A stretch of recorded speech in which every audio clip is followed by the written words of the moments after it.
Hi, I'm Barb, Meeple PhD, and in this video I'm going to finish the alphabet challenge. So this is a challenge where different content creators across YouTube are sharing their favorite games that start with each letter of the alphabet. I was tagged by Frenchie from Frenchie Plays Games. His channel is going to be linked down in the comments below, or in the description below, so go visit his channel and check out some of the cool content that he's got coming out. This challenge was started by Rolling Reggie, and I've seen it go through Blackboard Gaming and Box Meeples, and it's been a lot of fun to see everybody's picks. So go check out their channels too. I've linked them in the description below. And here, without much further ado, is my favorite games that start with the letter N through Z.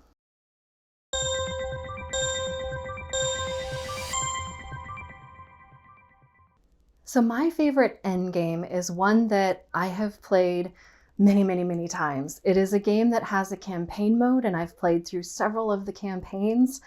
This is Near and Far.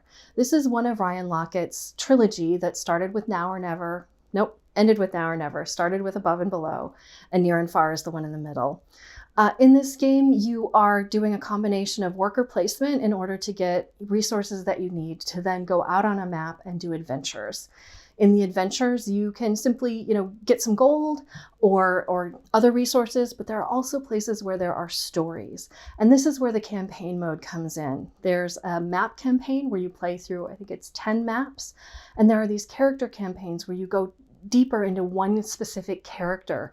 And those games are about 3 to 4 games. I've played several of both and enjoyed every single play of this game. There's also a co-op mode, which we found to be a little weird. We might need to try that again, but we've really enjoyed every play of this game. And there are a couple of characters I would like to get to know a little better. So I think there will be another character campaign or two in our future. So that was my favorite N game, Near and Far.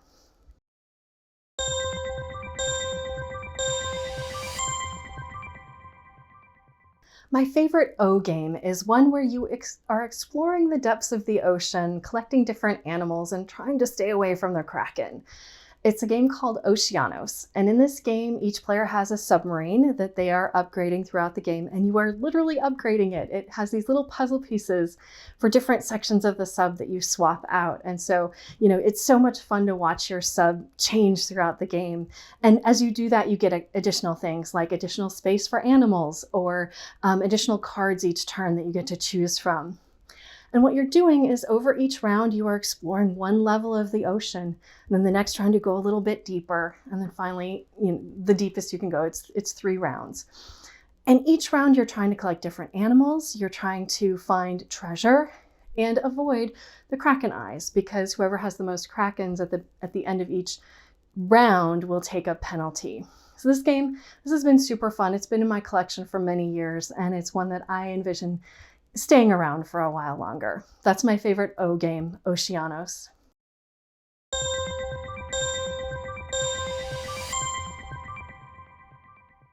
My favorite P game is one of my favorite dice drafting games. This is a game where in the future, we have harnessed the power of pulsars. The game is called Pulsar 2849. And in this game, you are you are drafting dice to do various actions. You might be completing a project on your home board, or you might be exploring around this map in the center of the table, trying to claim a pulsar and then spin it up and get power from it. I don't know. The theme is there, but not really. I just really enjoy how tight this game feels. You get only 2 dice each turn, and it feels like you need so much more. And yet by the end of the game, you've done a lot. You feel like you've accomplished something. And so that's my favorite P game, Pulsar 2849.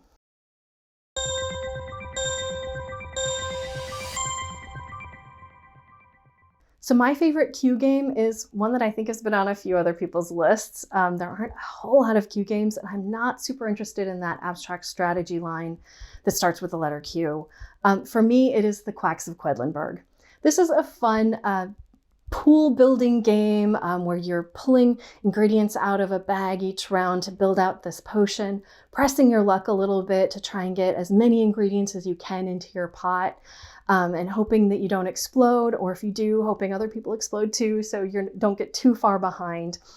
I love this game. We have the upgraded bits, which makes it honestly just that much more satisfying. As you're shaking the bags, you can hear them clinking together. And so this is a favorite. It's fun, it's fast, it's not super strategic. There can be a runaway leader problem. We don't care. We still enjoy it. That's the Quacks of Quedlinburg, my favorite Q game.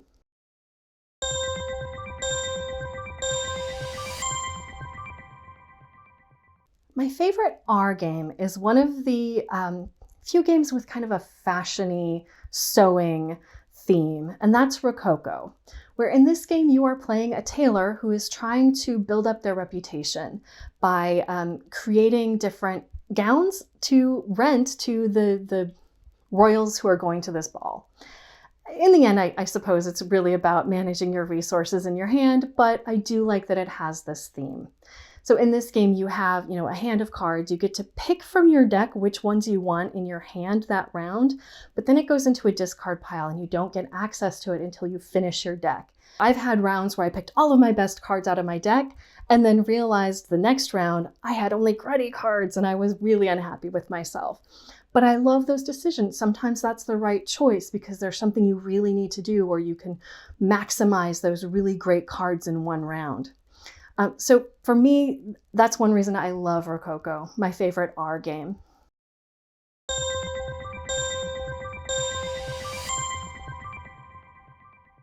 My favorite S game goes along with my one of my favorite themes of theme parks, and that would be Steam Park. In this game, you are building up a little theme park for robots in front of you, and it's got these 3D pieces that you're putting out. So as you're building it up, you're actually building it up. And by the end of the game, you have this really cute park in front of you that is so much fun to look at. The gameplay is fun too. You have a little a real-time element where everyone's rolling dice to get symbols that they want that will represent actions that they can take later. And then you take those actions building out your park, following various placement rules on how things can go in your park. And then you can attract robots who sit on the rides, and sometimes they'll stay, sometimes they don't. If it's the wrong color ride, they might try it out if you have the right little kiosk to attract them there. And then by the end of the round, they're going to say, oh, that was a dumb ride. Why did I do that? But you've already gotten their money, so you don't care. Anyway, for me, Steam Park, by far my favorite S game.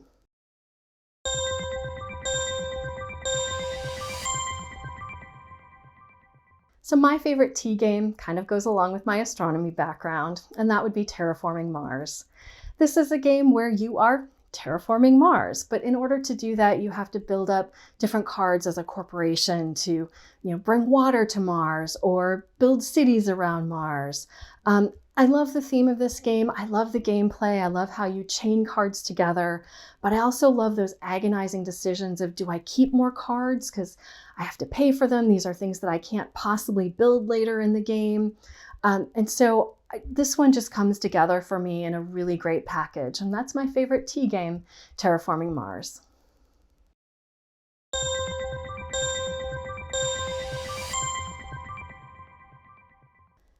My favorite U game is not the first game by this designer on this list, and that would be Underwater Cities, which was designed by Vladimir Suchi. This is a worker placement-y type game, but you have your own board in front of you where you're building up this network of cities and tunnels that have farms and different facilities with them. I love the worker placement mechanism in this game where your worker can go anywhere that someone else isn't, but you're also going to play a card. And there are 3 different colored areas on the board. And if the color of the card you play matches where you place your worker, you get the benefit of the card. Otherwise, you don't. And so sometimes you just don't have the right color cards in hand, and you have to decide, is it worth taking a lesser action in order to get, both the action and the benefit from the card? Or is it better to, take the action that I really, really would prefer to take even without getting the benefit of that card? And so this one just feels great. It's also one of those games where you feel really tight on resources, and then you have this production phase and you feel super rich, and then in a couple turns later you feel super poor again. But I really like how that cycles through, and you know that you're going to get more things during production, and that you can really build this engine and know that you're going to have this really cool board in front of you by the end of the game. That's my favorite U game, Underwater Cities.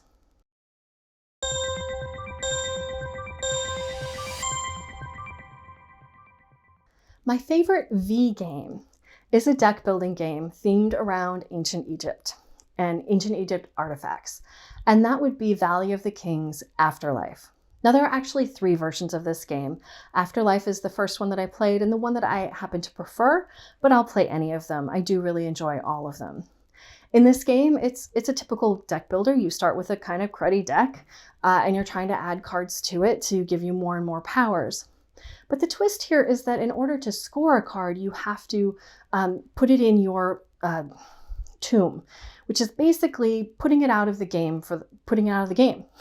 So, you want to get as much use as you can out of the cards, but you know that they're going to be worth more points if you entomb them. And so there's this really great, decision making every turn of, which of the cards in my hand can I entomb right now? Which ones do I feel like I've gotten the most out of? Or will give me the most points if I make sure to get it entombed or not.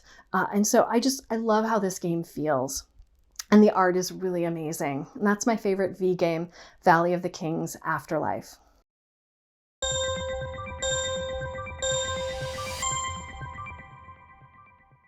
My favorite W game is a fairly new addition to my collection, but I've gotten it out frequently in the last couple of months and really enjoyed every play, and that is Woodcraft.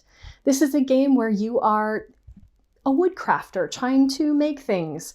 In order to do this, you are drafting different dice, paying for different dice, but then you're cutting them in half. And when you do that, you split a 6 into a 4 and a 2, or you can glue them together and take those 4 and 2 and glue them together and make a 6. And so it's just really thematic. It feels like, I know you're not woodcrafting, but it does, feel like you're manipulating these dice in the way you might have to in order to make things in this world. So this one I've really enjoyed. The art is really cute. The mechanisms, there's this wheel in the middle where you can pick an action. And if you pick an action that hasn't been picked for a long time, it has a bonus. So you're kind of balancing whether you want the action that you really want or the one that gives you a better bonus that will help you later. So I've really enjoyed this one. And that's Woodcraft, my favorite W game.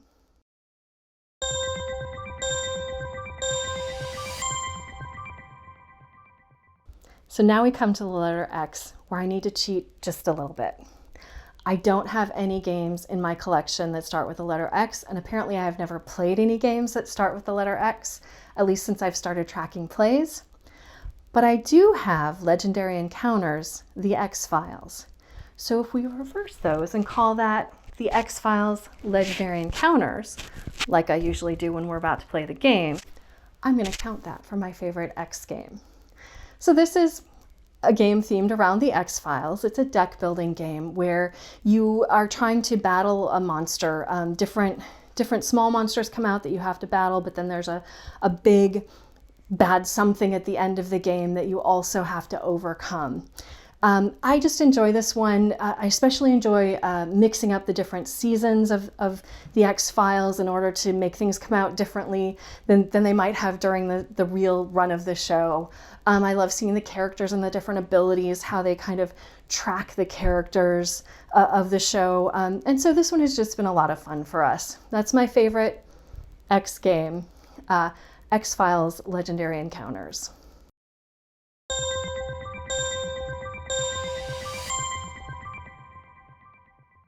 So my favorite Y game, it's a solo game that is part of the graphic novel adventure series. And this one is called Your Theme Park.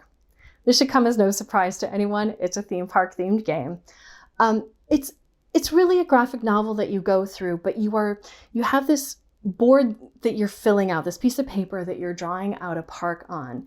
And in order to, draw different things on there, you have to go encounter them in the book. You have to unlock them by having different story elements in the book that you encounter and having money at the right times. And so it really feels like a game. I'm calling it a game. I'm counting it. And for me, this has been really fun. I played through it a couple of times last year, and I almost got to the highest level of the final scoring. And so I need to try one more time and see if I just can't beat it this one time. So that's my favorite Y game, Your Theme Park.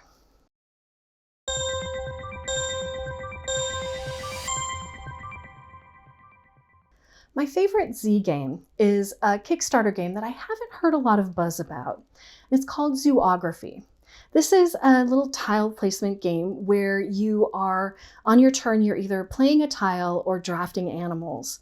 But when you draft animals, you have to do it in a certain fashion, and you need to be able to place all of those animals in your park at that time. So you need to have the right enclosures ready for them. Certain animals can only go with other certain animals, so you have to have enough space for the ones that can't be together. And I've just found this one really fun. It's challenging. I've played it solo and not done very well. I've played it multiplayer and also not done very well, but I love the challenge of it, and I always feel like I can just do a little bit better. And so that's my favorite Z game, Zoography. So that's it. That's the end of the alphabet. What are some of your favorite games? Would we have had any crossovers with this list? I'd love to hear about that.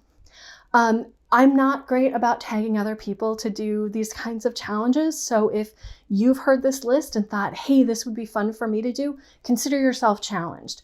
And if you do it, tag me in it so I can be sure to see it and not miss it. Otherwise, be sure to like and subscribe to my channel so you know when my new videos come out. You can find me elsewhere on the internet as MeeplePhD on Instagram and Twitter, and I have a blog at meeplephd.com.